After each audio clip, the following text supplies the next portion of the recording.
Um, Let me just say thank you very much to Steve and to all the center staff who've been so wonderful in pulling this year together under such difficult circumstances. So thank you for that. It is a pleasure to be here with all of you and to see this year come together at long last. Although we'll be together virtually, we will make this work, and we're all excited about the intellectual possibilities that lie ahead. So let me lay out our roadmap for you today, which Steve has done a bit. I just want to share my screen with you for one moment. And I invite you, I hope, with this, to have a look for just a couple of minutes at the description of the fellowship year that those of you who are fellows will have seen when you first applied. I'm going to be quiet for about 30 seconds and let you read.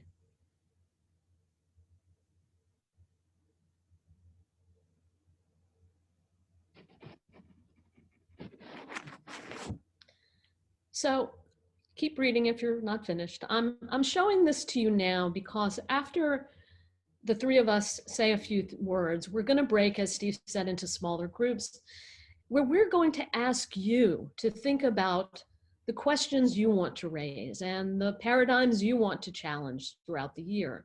So please think about that even as you're listening to our remarks. The three of us are going to speak briefly, then we'll break into groups, and then we're going to come back together for a fuller discussion to outline these questions, to see how they evolve and change throughout the year. So really what we're creating is a kind of roadmap for ourselves that we can use for the year.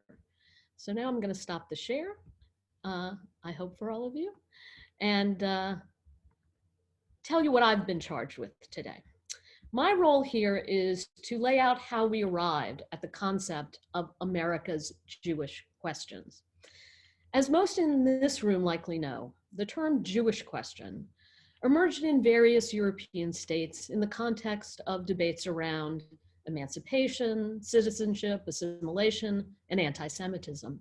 So forgive me for this very quick and oversimplistic summary of the notion of the Jewish question as it existed in Europe. When the Jews of the West were emancipated, a profound transformation was expected. The idea was that the creation of secular nation states would create places where people of different faiths or no faiths would peacefully coexist.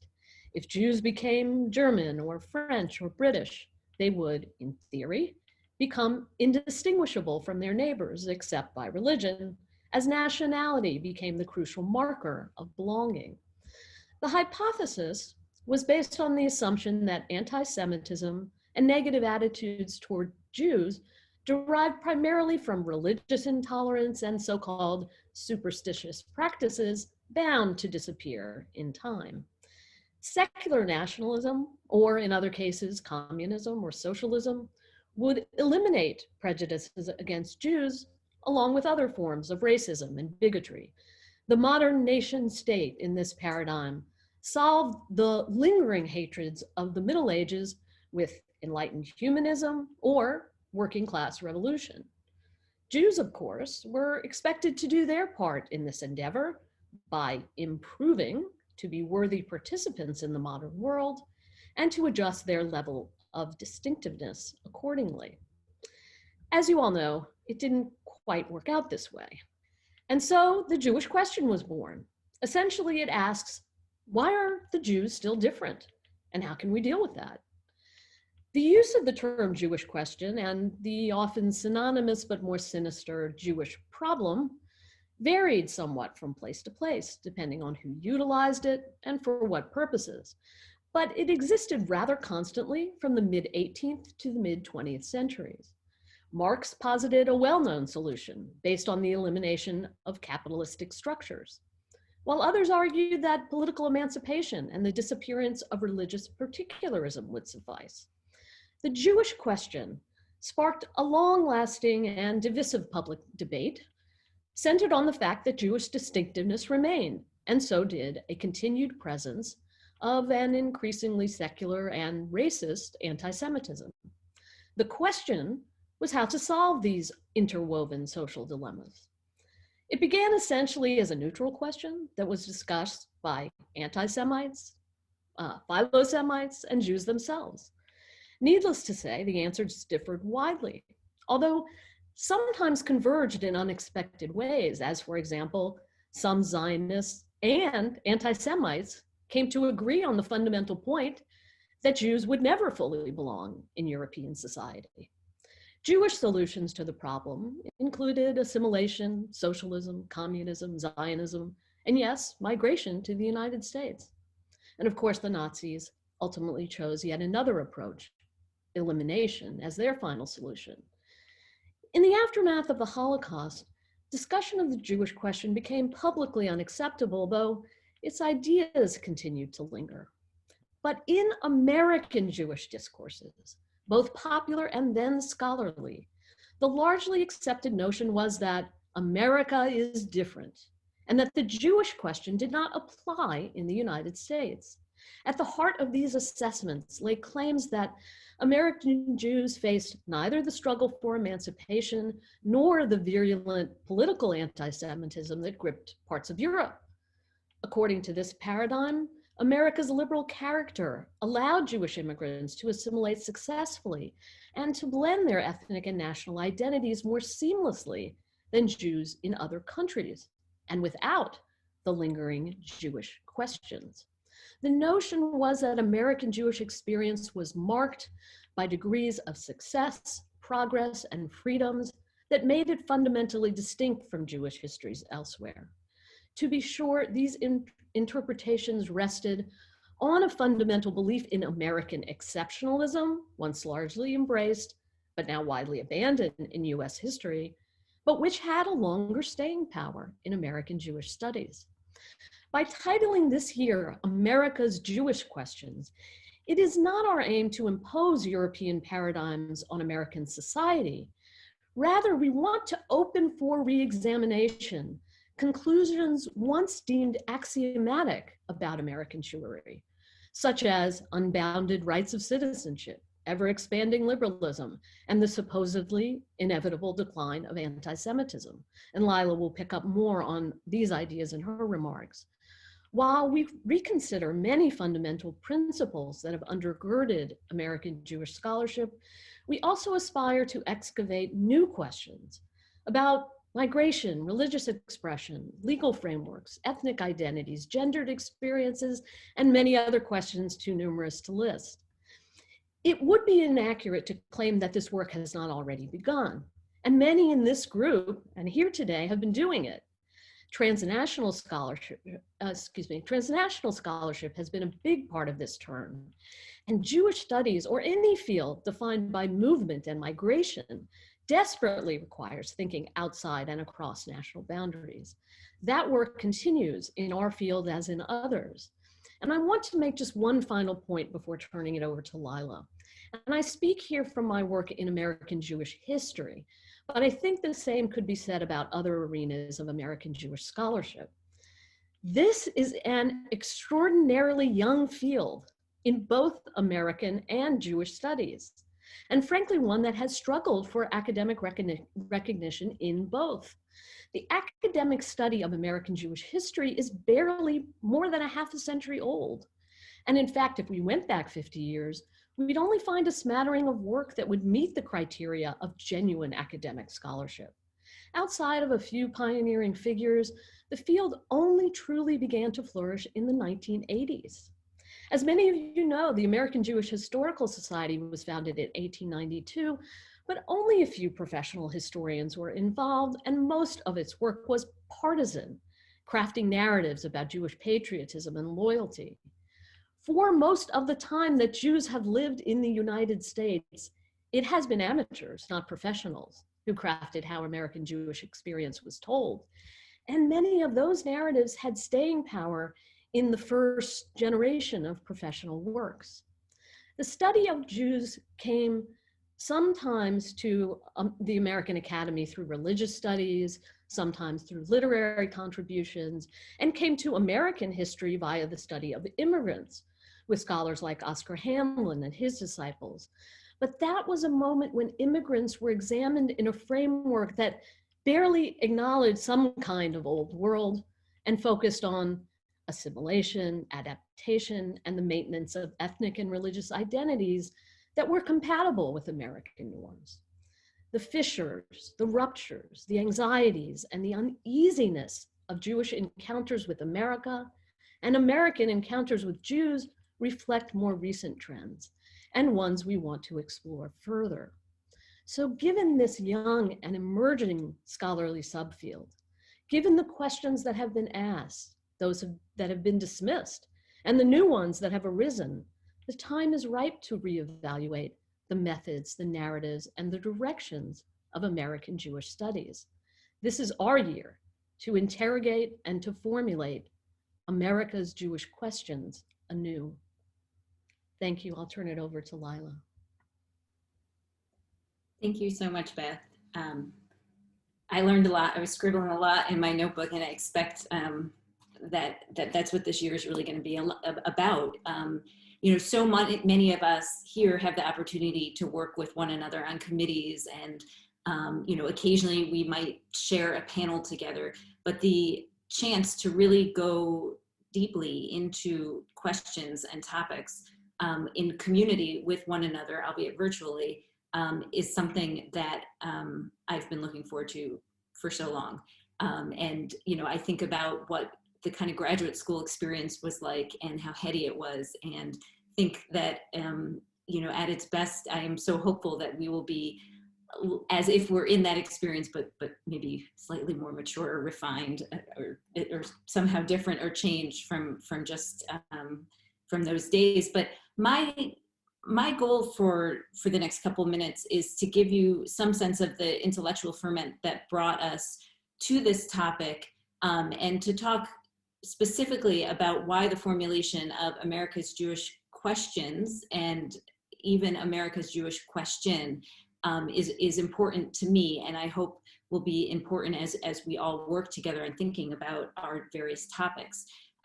So over the last 4 years, really, as Beth and Deborah and I were talking about this theme, a lot of things have changed. And when we started to work on this theme, Trump had just been elected as president, and Me Too, although a hashtag, had not erupted into a full-blown movement, and we were not living in a global pandemic.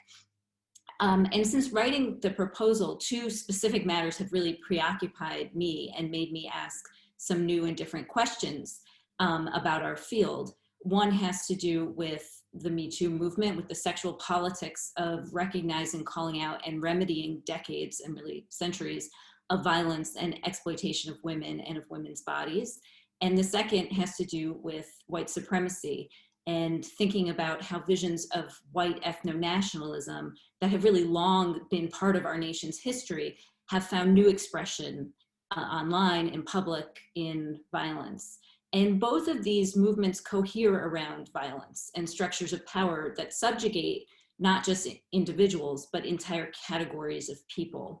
And as I've been thinking about how these 2 very contemporary movements that we're confronting in our world, how they should affect the way we think about our field, I have missed the voice of my own graduate school advisor, you know, someone whose voice I think we will miss this year very much, Paul Hyman, who in 1992 was invited to give the Strom Lecture at the University of Washington, and that lecture became her book, Gender and Assimilation.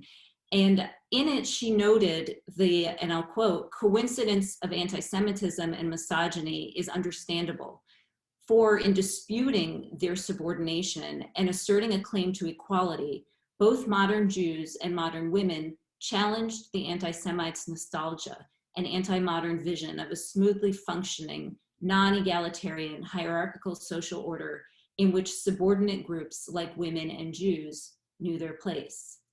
Now, Paula didn't use Kimberly Crenshaw's terminology of intersectionality, but in many ways, this was the historical insight that Paula was thinking about, that structures of oppression layer upon, double back on, amplify, and calcify one another. And that this happens in very particular ways in a liberal modern world, where the claims of the individual and the claims of the group are constantly being renegotiated and are quite unsettled. So our questions in proposing this year that we discussed, and Beth touched on some of this, had to do, in a sense, and this is my rendering, so Beth and Deborah may see it somewhat differently, which is part of the plan in a way. But our questions really had to do with how has our field placed a certain kind of trust in American liberalism and in its attendant assumptions about progress. And this is part of what Beth was talking about, having to do with American and American Jewish exceptionalism.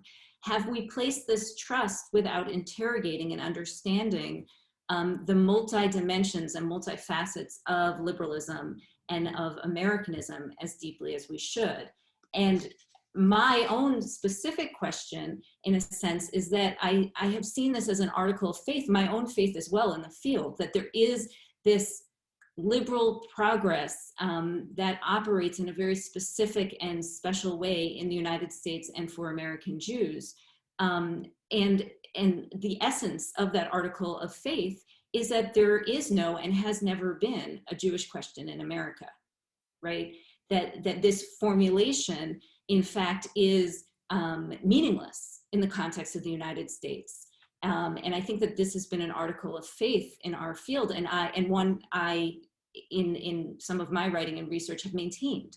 But I want to ask is, what might we learn about American Jewish history, about American political history, about liberalism, about misogyny, about racism, if instead of starting from the presumption that there is no Jewish question in the United States, if we started from a place of curiosity? Has there been one? How has it changed over time? Whom has it affected? And how has it been asked? Now, I recognize that America's Jewish questions, right, our theme this year, is not the same as America's Jewish question. And that the provocation I'm putting forward of at least thinking about the singular may not be the goal for many of us here. And in fact, I think Deborah is going to offer some reasons that this formulation does not work in some of the contexts that she's interested in. But I initially suggested this title, America's Jewish Question, first in the singular, because it has been so soundly ignored by our field that we might at least scratch a bit and ask where it lurks and how and why. And so just very briefly, let me set out a little bit of what maybe we could see differently. We might ask, why is there the presumption of no Jewish question in America? And why is this kind of disavowal one of the foundational assumptions of our field? And I think it's rooted, of course, in this assumption that in the United States, Jews simply were emancipated into citizenship, that it wasn't a process. And this assumption predates our work, right? That this was really the kind of foundational assumption of the field as it got started in that early period that Beth was referring to. And many of us who are on this Zoom, including myself, have made this statement. You know, it tends to, if you go back to many of our own work, often at some point we make this very clear distinction that Jews in the United States gained the full rights of citizenship.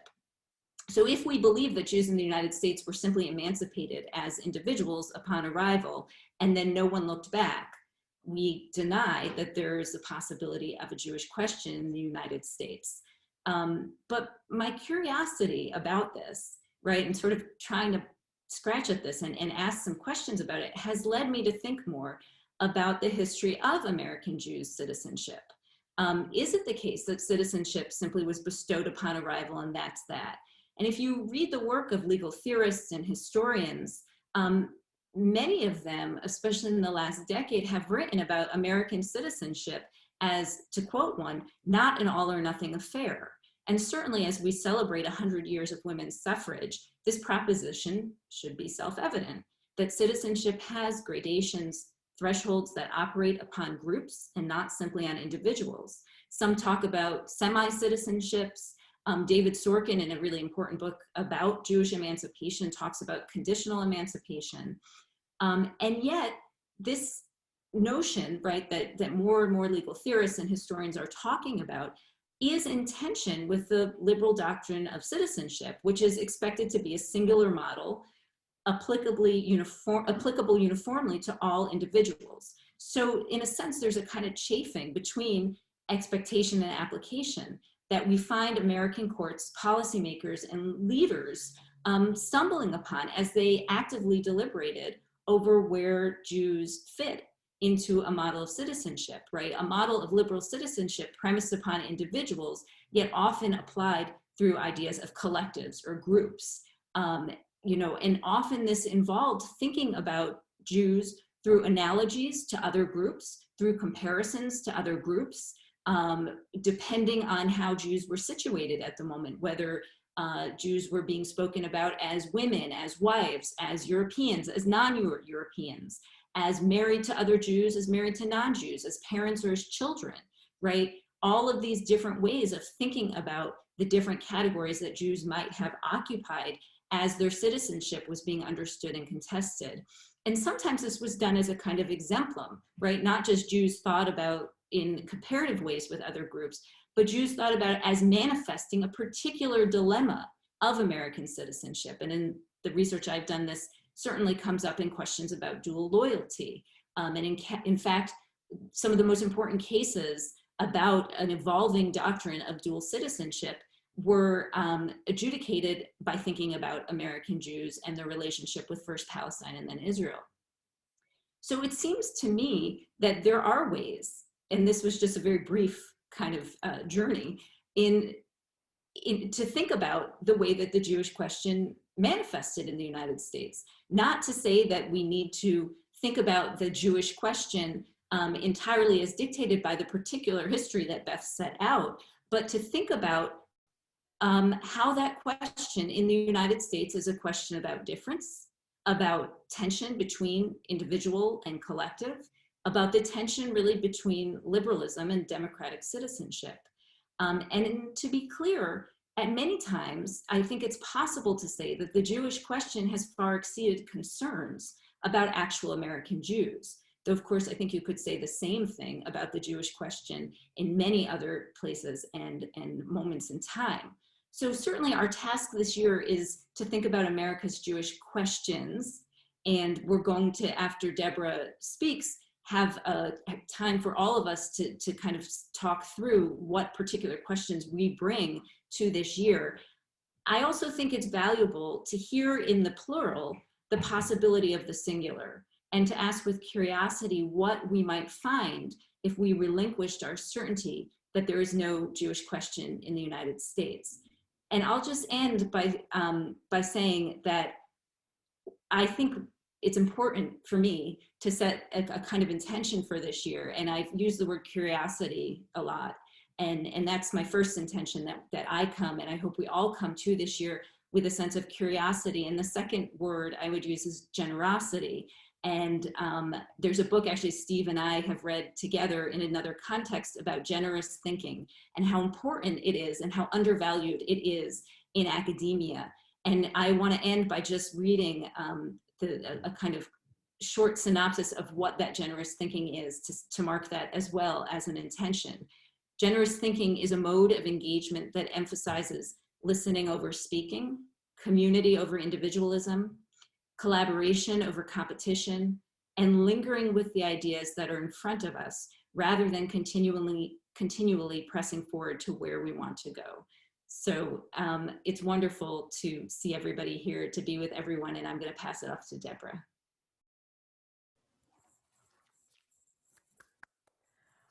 Okay, so all right, host spotlighted my video. All right, most of you who know me as a social historian, so it's a little odd that I'm now actually going to be talking about culture. I'm still a social historian, but it's a sense of how a social historian might talk about culture. And I came to this, and I'll say more about this when we do our introductions, but I came to this in part because around a decade ago, I co-edited with Nurit Geertz the final volume of the Posen Library of Jewish Culture and Civilization, which covered the late 20th century, from 1973 to 2005. And at the time when we wrote the introduction for that, we wrestled with what constituted Jewish culture. In our introduction, we asked a series of questions. What makes culture Jewish? What makes Jewish culture culture? How can we recognize Jewish culture? Are there essential elements defining either Jewish or culture? Can we find distinctive, even unique features that identify Jewish culture? We answered some of the questions and we left open other ones. We adopted a deliberately pluralist view of Jewish culture. And so we looked neither for essential elements of Jewishness nor for critical features of culture. Instead, we proposed that Jews make culture and make it Jewish in various ways, through language, production, references, reception, uses, debates, and performances. We argued for the intersection of these elements, for example, language and references, uses and reception, performance and production, and how these intersections transformed cultural productions by Jews into Jewish culture. Thus, we placed a kind of dialogue or interactional relationship at the heart of our understanding. And I admit that as a historian, I particularly like this idea because it allowed for the incorporation of change across time. What was understood at one point in time as neither Jewish nor culture could at another point in time be considered both culture and Jewish. This means that we were trying to include what was labeled when we created the anthology as high and low culture, elite and popular culture, folk and mass culture. We recognized all of these cultural forms even as we privileged creators, authors, and artists as makers of culture. Collaboration, which Lila just referred to intellectually, but collaboration in cultural production, for example, especially in performance arts, such as film, music, theater, dance, and the significant role of audience responses was much harder for us to convey, although we recognized how both elements help to produce culture and Jewishness. Now, here we are in 2020, facing a series of Jewish questions, ones we have labeled America's Jewish questions, that open up some vexing issues around Jewish culture that Nurit and I did not particularly tackle. These include issues of cultural borrowing, or phrased more radically, appropriation and theft, of eclecticism rather than originality, of deliberate erasure of Jewishness, of manipulation and, in quotes, control of cultural production, of the incompatibility of Jewishness and secular culture, and the desire to relegate Jewish culture into specifically religiously recognizable forms. I am currently working in a new field for me, that is to say, photography. The documentary photographs I'm interested in are those taken by Jewish photographers of New Yorkers and some out-of-towners in the middle decades of the 20th century. These are not photographs of Jews, except perhaps by chance, because some Jews were on the street. Inevitably, when I present my work, and you'll get to see some of the pictures next month, I'm asked, what's Jewish about that? Well, it's a good question. One we could modify potentially to what's Jewish American about that. It's a question that goes back to how we think about Jewish culture in a society that is relatively open to Jewish creativity, where no essential markers of Jewishness seem to be apparent lurking in the image, where the photographers themselves didn't particularly think of either themselves or their work as Jewish, although I should also add that none of them were particularly interested in passing. It's just that Jewish, as a category, wasn't a self-conscious operative category for them. And where a tradition of photographic image making that might connect these pictures to something recognizably Jewish also didn't exist. At the same time, we should pause to interrogate ourselves, right? And ask, what are we looking for that would make us see, I've got a lot of these air quotes here, see a Jewish photograph? What kind of implicit criteria do we bring to our viewing of these images? How do we understand visual culture? What might make visual culture Jewish in our eyes? Now, of course, I'm going to offer some answers to this dilemma. Answers, of course, grounded in social history, since I'm a social historian.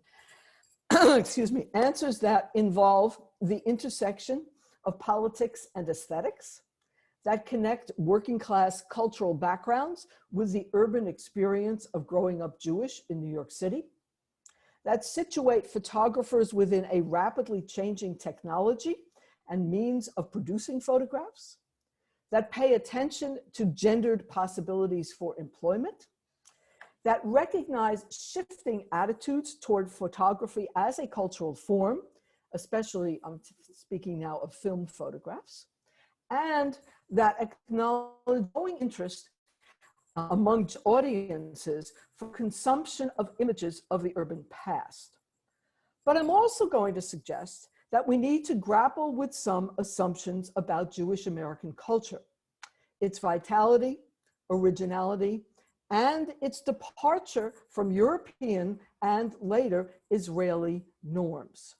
I see elements of difference, another air quote there, or distinctiveness in what American Jews produce and experience that don't easily fall under shared transnational rubrics of politics. And this despite the fact that a number of the photographers I talk about are actually immigrants, right? They come from Europe to New York City. Thus, I'm going to challenge, as Lila hinted, right, her contention that the implications of the Jewish question, that is to say the singular, should be transported into our understandings of Jewish American life and society. While I would not ignore the many arguments about Jewish appropriation, again, air quotes, of African American culture, I would resist putting these issues at the center of discussion. I would also grapple with how creating American or New York photographs allowed Jewish photographers to enter cultural spaces that were analogous to, more air quotes, white social spaces, especially as photography acquired more status, not quite an art, but not just a craft. So now I'm going to, as a prelude to our breaking out into these groups, ask you, and I'm going to restate the question.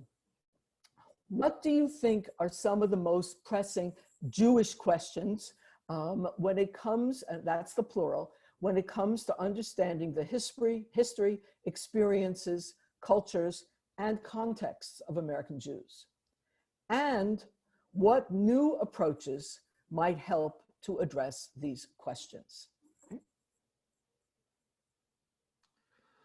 So thank you all so much. What's going to happen now, thanks to our fantastic fellowship coordinator, Carrie Lev, with her help and the help of our IT specialist, Brian, is we're going to be breaking you up into prearranged breakout sessions. Each is going to be facilitated by a member of the CAT Center staff. Some of you are going to get stuck with me as the facilitator, but many of you will be fortunate to have as your facilitator either our Associate Director, Natalie Dorman, our Director of Public Programs, Ann Albert, or our Communications Specialist, Becky Friedman. And their role is to facilitate discussion, but also to take notes to kind of enumerate the questions that your group will generate. And then each group will be sending those questions to our three presenters, to Lila in particular. And in about 25 minutes, we will reconvene and we will see what you all have come up with, and that will be the basis for some more discussion together. Okay, so Steve, we didn't actually get the list from you, so hopefully you're I emailed it to Lila. I don't know. okay. Okay, so hopefully she'll get it. So this is what we were doing, Deborah, Lila, and I, while you were in the break. We had the groups sending us your questions, and we were working on the fly to try to put them on a Jamboard. And so realize that this is imperfect since we were working very quickly, and we still have to incorporate Steve's group's questions, which Lila may try to do on the fly. But we're going to open it up and let you have a look. Lila's going to share her screen, and we're going to let you have a look at the questions and the categories, what you like, what you don't like, what you want to move, what you want to challenge, all up in the air. I hope you're all seeing this. You should be. Deborah, do you want to, or Lila, do you want to take it? Lila, make it larger. Yeah, okay.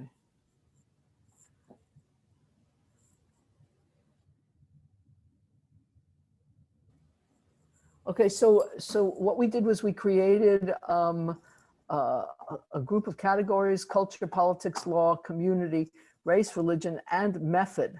There are 5, actually 6 items under method. Another one's being added as I speak. Okay, so take a look, and I'm interested in hearing your responses. Lila, we got the wrong thing up. I'm sorry. That's okay. I don't think I'm going to be able to add to it as we go. So Okay. just find it. So put it back up. We need to see your the Jamboard. I need to find it. Okay. Okay, I will find it.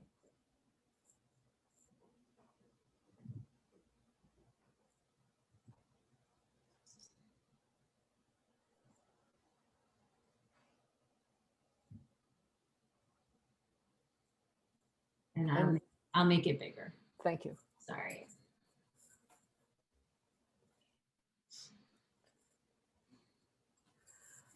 Is that legible now to everyone?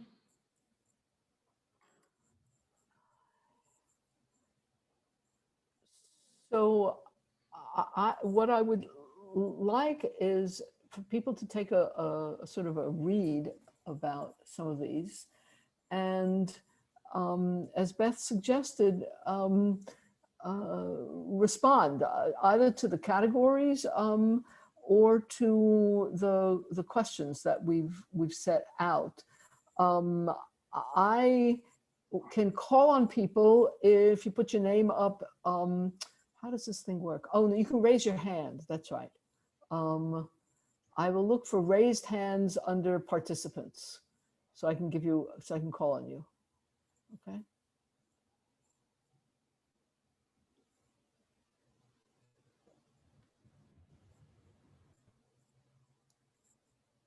At the moment, I don't see anybody's raised hands. I wonder if you're not a host, if you can see that. That's a good question. Maybe not. No one's raised their hand yet. I think everyone's just still looking. People still reading. Okay. Yeah.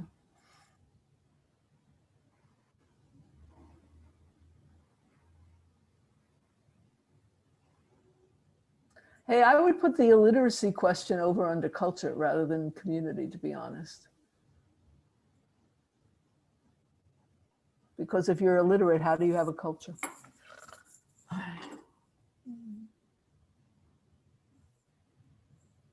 I do see one message that about someone having trouble reading it.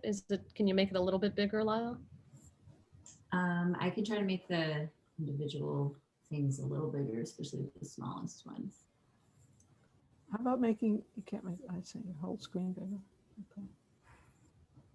Okay. There's a little view option tab at the top, and if you click that, you can change the ratio on your own. So you could make it bigger on your screen. That might be useful. So I think as we're looking at these, we were just getting fed these questions, and I have a whole bunch that I haven't put on, but some of them are duplicative of things that are up here. I think it would be useful. We just created categories and we lumped things together for you for all of us to be thinking about, you know, are there certain themes that are emerging? Are there iterations of questions that have been asked that are now being asked differently? Do these categories make sense? Are there some glaring absences? And, you know, that might be a good way to start if folks have some thoughts about that. Well, I did, if I can just weigh in just to get us started, I think those of us in the field of religious studies did notice the absence of religion in the opening comments. And this speaks to a larger issue. You know, there was a session at the American Academy of Religion last year about how the study of Judaism fits into the broader study of religion. And as I recall, there were not very many people there from outside of Jewish studies attending that session. So I think there's I just want to put it out there that there's a lot of territory to explore in terms of understanding Jewish experience, Judaism as part of American religious life.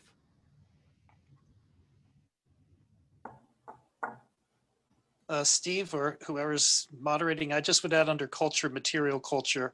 There's been a major turn to material culture. That's something that I don't see up there that you might want to add if these are the categories. And we could think of what the question is, but I'm just going to mark it up there so we don't forget it. I'm actually going to jump in. I want to follow up on what Steve just said because it's related to a comment. I was thinking about this, you know, as we're trying to decide where the sticky note about literacy and literacy. I think that's related to this idea, and of course related to other questions about, you know, is Judaism an ethnicity or religion, or the whole who is a Jew or what is a Jew thing, which is of course not unique to the America's Jewish questions. But I think that actually is like reinforcing self-categorization. People who think of their Jewishness as being primarily religious and about Judaism, whatever format that is, then tend to kind of, they become literate in that form of Jewish identity, whereas people who are, let's say, committed to a secular or a social, or another example, a social justice definition of Jewishness, and kind of put themselves there. So they're literate in their own definition of what Jewishness is, but perhaps less literate in other definitions. And you end up with these self-perpetuating silos of literacy that sometimes I think don't speak to each other. So that's kind of America's Jewish questions about identity within. But I think it also it raises questions perceived from without. You know, if you've ever, those of us who have met somebody who was, you know, very upset to learn that somebody didn't do something that they perceived as, well, don't all Jews do that? You know, so I think it's interesting to think about what literacy means, both within, both inside and outside, whatever the boundaries are of community. Thank you, Melissa. If I can just remind everyone just to please say your name just before you speak, because I can't really see everyone on the screen right now. Thank you. That was Melissa Clapper talking. This is Catherine Hellerstein. One thing that's missing from across the board, literally, is gender. Gender is on that. Pardon? We commented on that while we were making this. Oh, okay. Yeah. Okay, so I'd like to just, I don't know, I think you'd need to put a sticky note on each on each category with gender and a question mark, because it runs through all the issues that are raised, in my opinion. Yeah, thank you. Yes. I would observe that the word economics is not here either, and the economics of the American Jewish community are not only important in many of these issues, but it's one of those taboo fields that American Jews have been reluctant to study, but any effort, I think, to raise new questions has to take account of economics, whether it goes under law or whether it goes under a major category, social, political, economic, cultural, religious. I leave to you. But you can't understand many elements of American Jewish life without understanding the economics of the community, the areas they worked in, the areas they did not work in, and the systems that drove them into certain areas and not others. Really from the beginning. That was Jonathan Sarna. Please, Right. please Sorry. mention your name, okay? Because people can't see it. Yeah. Jonathan, wouldn't you say that, I mean, you say it's taboo until recently. I mean, this has obviously been one of the cutting edge issues. Right, but it's not, it's interesting that nobody raised it here. There's obviously begun, Rebecca Cobrin, I think, is with us, who's done a lot there. But it was interesting to me that it didn't make it, into the list. So if I can, I hope I'm not interrupting someone who wants to talk, but one thing that struck me about the politics, and maybe it drew on our opening remarks, is that there was lots of questions about liberalism, but not much about radicalism. I don't know if people have thoughts on why that might be. Or conservatism, which is one of the members of our group pointed to that, the relationship between Jews and conservatism is another dimension. I'm Kanko, and I'll just also on the politics.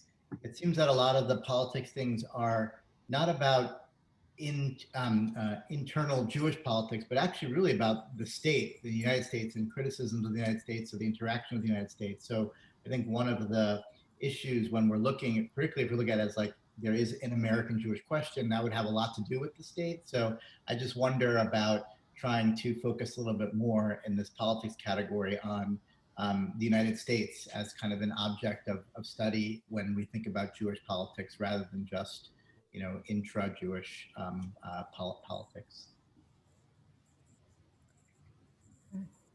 Hi, Elazar here. Yeah, keep going.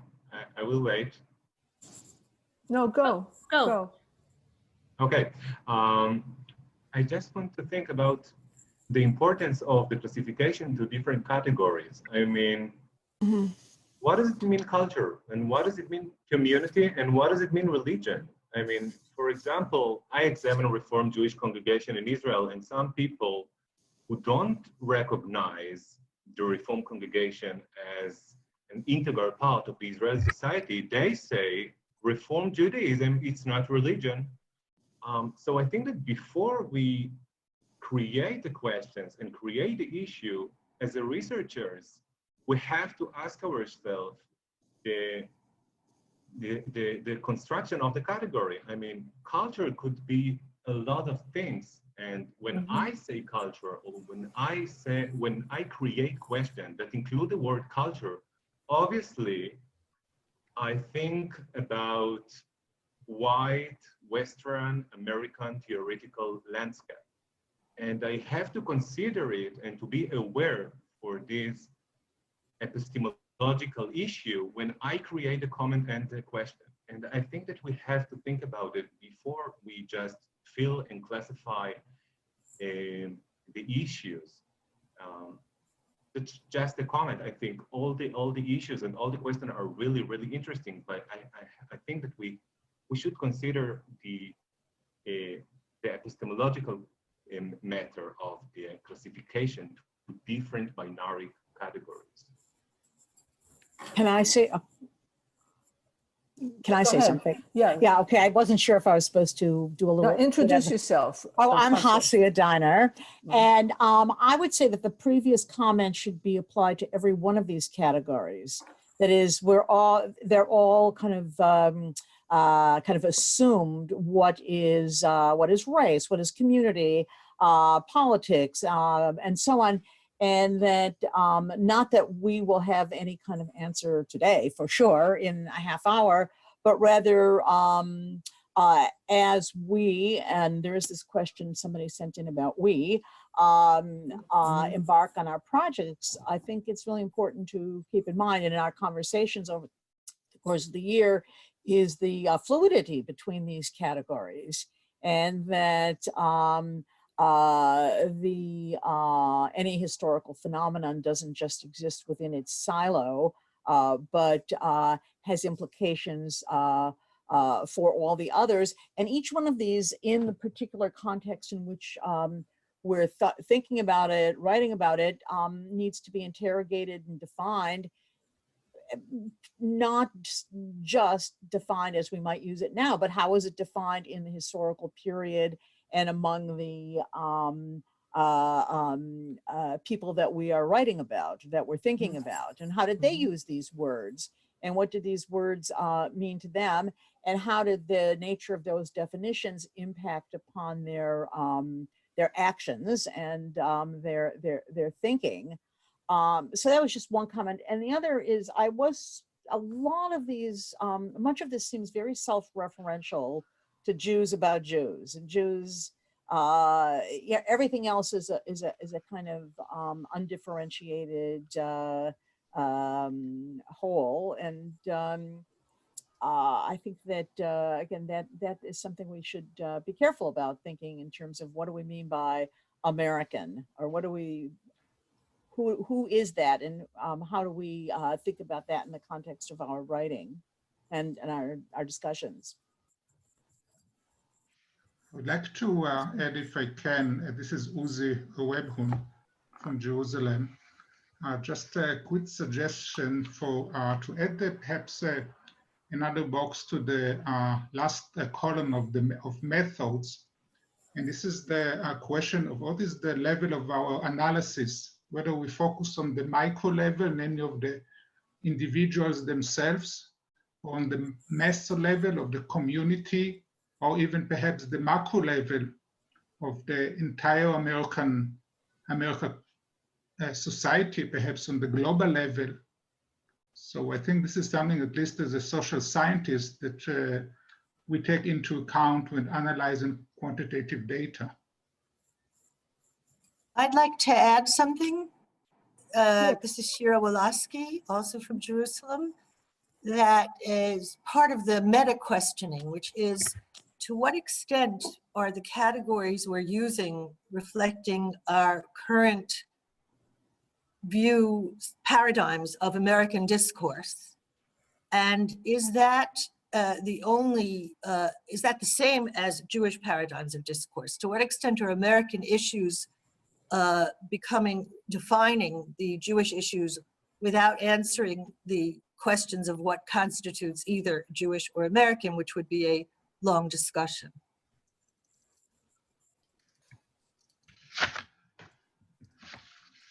I'm not sure I totally, did you, I hear a little bit of what you're saying, but you're asking for this top like meta categories, which I think was Hasia's point, which is a really smart point. You're asking to what extent are these categories already defined by an American lens? Is that what you're saying? Yes. Okay. Yes. By the way, I think it's possible that these categories, which again, we did in a couple of minutes while getting in questions, rapid fire, are not useful. I mean, that may be the case. We were just trying to put them in some bundles of ways to look at them. I mean, I'm curious what others might think about that, or about other about the idea, the thing we started with about America's Jewish questions and what they need to entail, or should or should not, or what you would want to see in that conversation.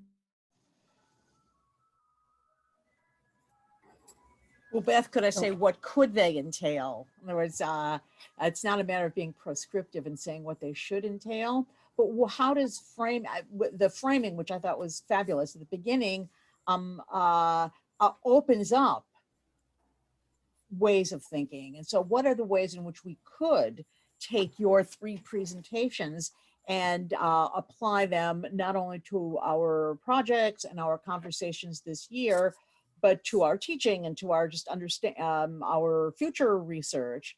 And it's the opportunity posed, that the opportunity inherent in the questions you posed. Can I jump in here for just a moment? Robert Orsi, I don't know if do I have the floor, so to speak, or the screen? Yes, sure. You're fine. Go ahead. Is it okay? Okay. Yes. So I wanted to get back to Hasia's point, which is I think a really key one in two ways. I'm I'm an outlier here, but consciously and intentionally so, because I don't do Jewish history. But I really want to underscore Hasia's point about how all of this, it seems to me, needs to be framed in a sort of who were Jews in relationship to when we're talking about questions of Jewish identity. I don't think it ever can be discussed as simply an internal matter, but rather Jews in relation to others on the American landscape, whether it's Catholics or Protestants or whatever. So there is an inescapable, I think, comparative dimension to all of this that cannot be overlooked. And methodologically, I think what that means, to get to the question of how do you, it's really a challenge. How do you talk about history when all the categories are in flux? And I agree, the category religion is virtually meaningless at this point. The word has no longer no inherent meaning. Religion is what religion is said to be, what is disciplined and enforced and so forth in any moment, and that needs to be unpacked. So I think part of the challenge is all of this is in motion all of the time. And so the methodology that's required is a very dynamic methodology that manages to hold on to, at one hand, the reality of the things we're talking about, because people ordinarily, they're not saying, well, my religion is up for grabs and it's a contested category in academia, and I don't know if I'm a Jew anymore, if I'm a Catholic or what. But we know that it's contested, and so we have to somehow hold on to the reality and the constructed nature of these categories at the same time. Okay. So one of the things we didn't put in would be a category like diaspora, which is a Jewish category that has migrated over into other conceptual places. Interesting. Bob, your question really begs something that vexes Jewish studies in the U.S. and elsewhere. Is there a comparative demand for the study of any group, right? Can the thing only be understood in comparison to something else? And I know Hasi has talked about this in the past, at least I've heard you talk about this in the past. So Bob, I wonder what you think about that. Well, I think our audiences don't necessarily like that. I think if you tell an audience that, if you tell a class, if a class says, well, what are Jewish burial customs in the United States? And you say, well, Jewish burial customs or Catholic burial, the need to be examined in relationship to each other, because none of these are static entities. Right. Not as if it is given from all time. This is a Jewish burial custom. This is how Catholics, both of these terms, Catholic and Jewish, are enormous. I mean, which Catholics are we talking about? Which Jews? Which, when? I think our audiences really pressure us, on the one hand, to tell a single story, because that's what they want to read. And I think that really weighs on us. I think that's a very important thing. Furthermore, I think there's this whole business with America, because I think because if we can freeze Judaism, if we can freeze the Jewish part of that statement in American Judaism, it also freezes America. And I think there's a big audience that wants to see America frozen too. But here's where it's the dilemma of scholarship, I think, is we have to do what we do and complicate the things that people want to hear from us, or what they bring, the needs they bring to us about, this is what Catholicism is.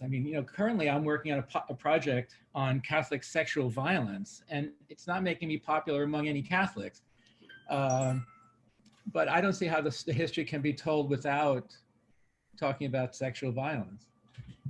So that makes me think we should also be sure to invite some of the other people who've been silent to contribute. We've got another 5 minutes or so for this discussion. Yeah. Deborah, can I add something to the conversation about religion? Is and just sort of pulling out what Bob was talking about in terms of questions about the afterlife. I think that there's This is Alana Cooper speaking. Go Oh, ahead. sorry, Alana Cooper.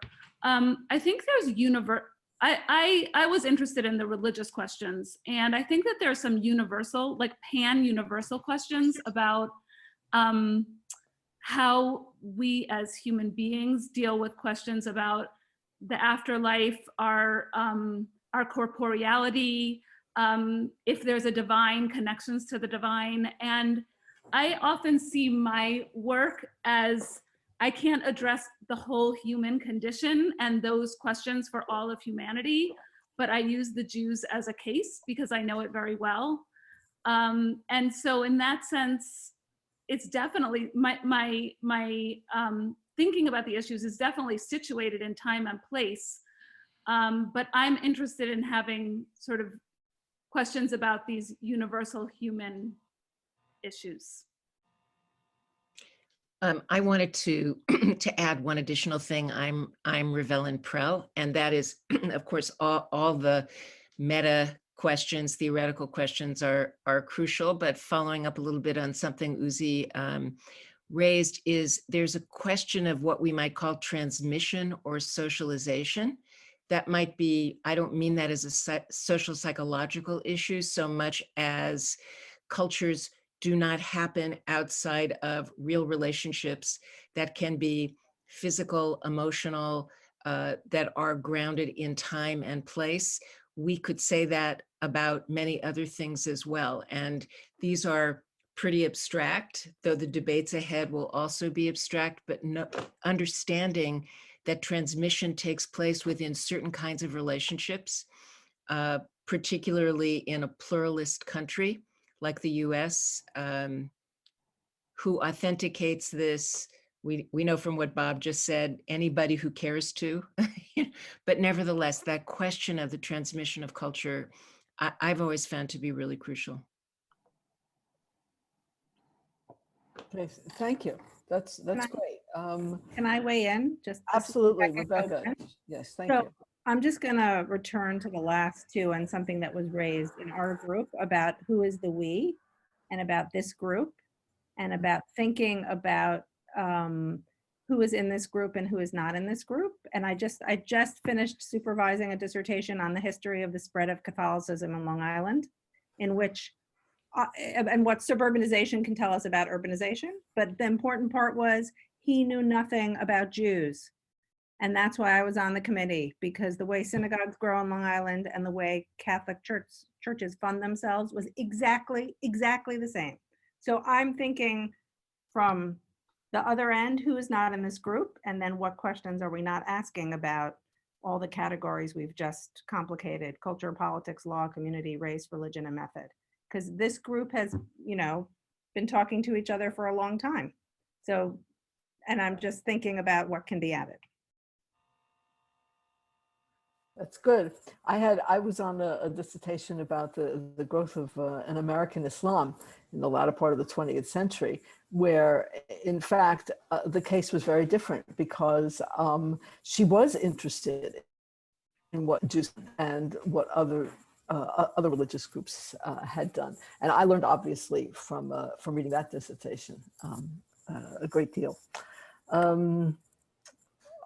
Okay, we have maybe time for one more comment, and then I think I need to turn it back over to Steve. Anyone else want to weigh in here? Maybe some voices we haven't heard yet? This is John Levison. I'm thinking about the range of questions. I'm thinking about the scale of questions. I'm thinking back to the original framing, and it occurs to me that there's a kind of scale that goes from two different interpretations of the grammar of America's Jewish questions. And what I mean is, at one pole, these are questions that happen to be about Jews or Judaism in America. Lots of interesting questions that happen to be relevant to this phenomenon. And at the other pole is a really big question about America, right? And there's even an implicit question of, is there a Jewish question still in America?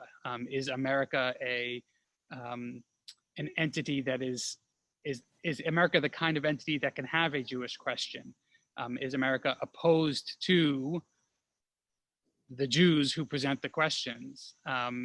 And so that's the other pole, and I'm not interested in locating all of the questions along that spectrum, but I think that we can think about a range from somewhat more micro to somewhat to this larger, in my mind, even kind of a looming question behind it, having to do with, as we heard at the outset, having to do with the big questions about exceptionalism.